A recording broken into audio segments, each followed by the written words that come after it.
The days of summer are dwindling fast. Those days spent enjoying the warm weather with cookouts, camping, swimming, or my personal favorite, going to amusement parks. As a child, my family and I would go to these parks where we would enjoy the food, the shows, and riding all the rides. Of course, what happens when these places shut down, close the gates, and are just sitting there alone and forgotten? What happens indeed? Let's find out, shall we? Lake Shawnee Amusement Park closed its gates in 1966 after the accidental deaths of two of its young patrons. But it seems Lake Shawnee's haunted history reaches much farther back. In the 1920s, a businessman by the name of Conley T. Snidow purchased the land and developed it into an amusement park. He built a swing set, a Ferris wheel, and opened up the pond for swimming. But the land held some dark secrets. A farmer had murdered his family and buried them there in 1783, and death hung over that cursed parcel of land. A little girl in a pink ruffled dress met her end after climbing into the circling swing set. She was killed after a truck backed into the path of the swing. Another little one, this time a boy, drowned in the amusement park's swimming pond. According to the Visit West Virginia website, the park's rides were responsible for 6 deaths. The park shut down, but the rides are still there, left to rot and rust. Chippewa Lake Park operated from 1878 to 1978, but closed due to lack of attendance.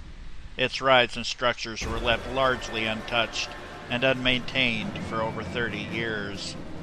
After the park's closure in 1978, the land the park was situated on was left largely untouched, and all the rides and buildings were left standing.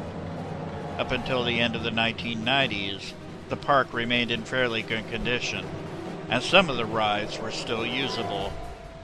By the 2000s, however, large trees began growing through the rides, like the coaster and the park's Ferris wheel, and several buildings had collapsed or had been damaged by the effects of the elements.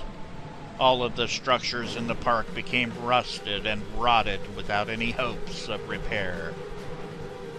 Americana at LeSourceville Lake had been a local staple since 1922, closing 80 years later after its 2002 season. One of its iconic attractions was its wooden roller coaster named the Screechin' Eagle. In the late 1980s, Americana had drawn up plans to install another major wooden roller coaster, but the plans didn't materialize. As a matter of fact, no one had ridden the classic Screechin' Eagle wooden roller coaster, or any other ride for that matter, since 2002. In fact, the park hadn't seen any guests since it closed a week before it was planned to end its season back in August of that year, with its Halloween and holiday event plans also being canceled.